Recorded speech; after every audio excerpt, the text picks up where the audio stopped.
Bismillahirrahmanirrahim. Assalamualaikum warahmatullahi wabarakatuh. Alhamdulillah wa syukrulillah wassalatu wassalamu ala Muhammadin Rasulillahi wa ala alihi wa ashabihi wa man tabi'ahum wa mawala amma ba'du. Qala Allah Ta'ala fi kitabil karim, a'udzu billahi minasyaitonir rajim. Bismillahirrahmanirrahim. Ya ayyuhalladzina amanu kutiba alaikumus syiyam kama kutiba alal ladzina min qablikum la'allakum tattaqun. Wahai orang-orang beriman, diwajibkan atas kamu berpuasa sebagaimana diwajibkan atas orang-orang sebelum kamu agar kamu bertakwa. Al-Baqarah ayat 183. Pertama sekali, marilah kita ucapkan Alhamdulillah. Allah telah menyehatkan kita hingga kita dapat memenuhi segala perintah Allah. Dan semoga tanggal 1 Ramadan, puasa pertama kita, dapat kita lakukan dengan sebaik-baiknya. Amin, amin ya Rabbal Alamin. Selanjutnya, salawat dan salam atas Rasulullah sallallahu alaihi wasallam. Semoga kecintaan Allah kepada beliau, syariatnya kita amalkan, dan insya Allah nanti kita dikumpulkan Allah bersama Rasul di dalam surganya Allah.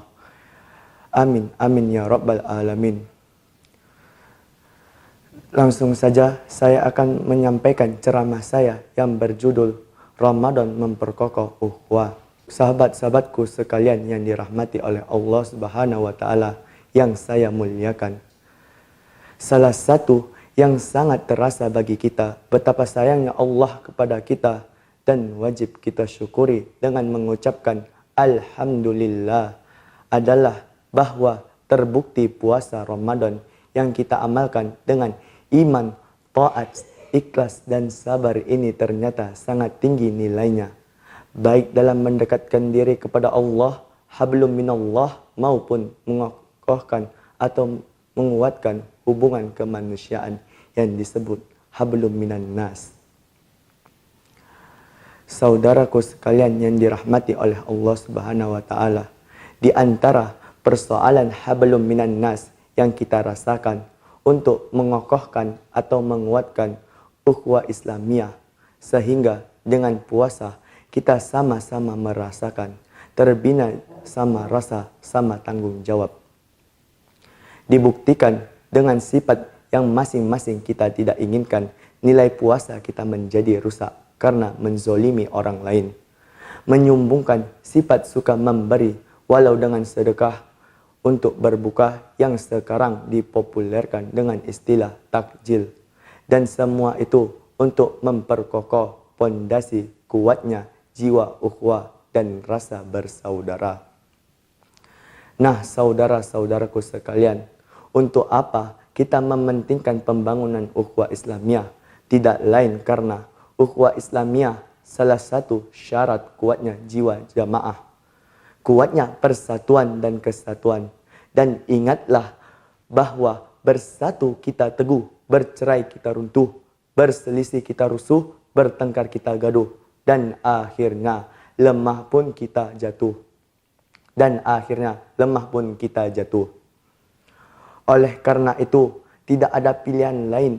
Umat Islam harus bersirahturahmi. Umat Islam harus kuat ukhuwahnya.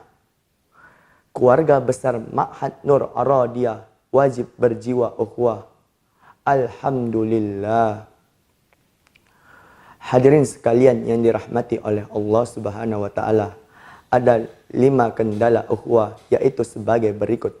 Pertama, meninggalkan ketentuan Al-Quran.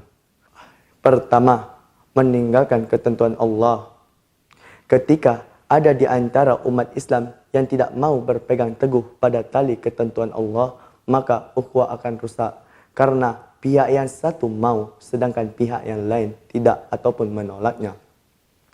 Allah Subhanahu wa Ta'ala berfirman, "Wal takum minkum ummatun yad'una ila khairi wa ya'muruna bil ma'rufi wa yanhauna 'anil munkar wa ulaika humul muflihun.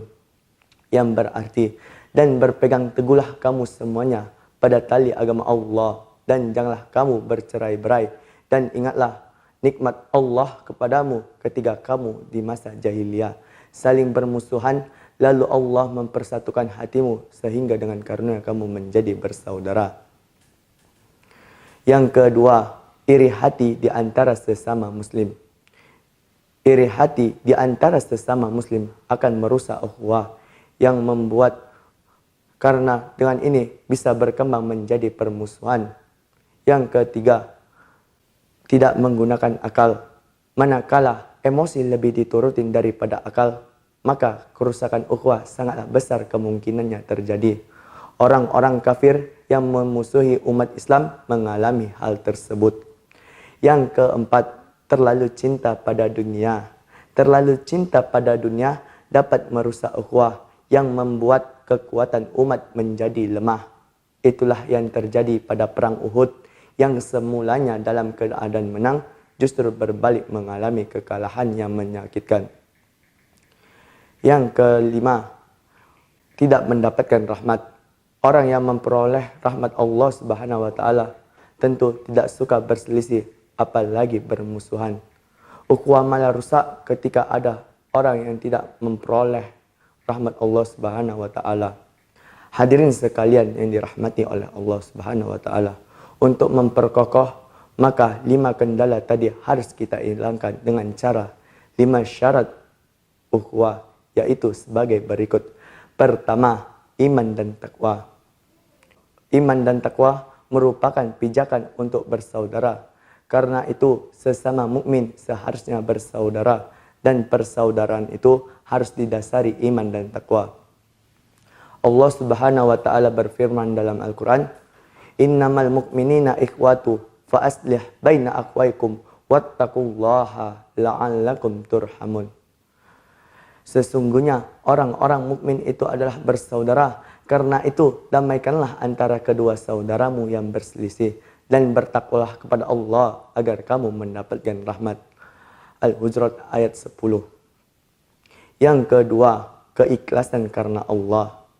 Keikhlasan kepada Allah merupakan persyaratan untuk membangun ukhuwah.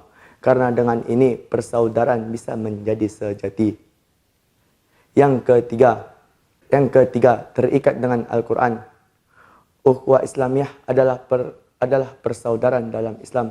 Maka bila ada yang tidak mau terikat dengan Al-Quran, maka tidak bisa terwujud ukhuwah itu. Yang keempat, saling bertausiah. Ukhuwah Islamiyah akan terwujud manakala di antara sesama muslim mau saling bertausiah atau nasihat menasehati. Dan yang terakhir, kerjasama dalam kebenaran. Di dalam ukhuwah diperlukan kerjasama yang baik antara sesama muslim, karena hal ini merupakan persyaratan untuk membangun ukhuwah. Demikianlah ceramah singkat yang dapat saya sampaikan. Mohon maaf atas kesalahan. Wabillahi taufiq wal hidayah. Assalamualaikum warahmatullahi wabarakatuh.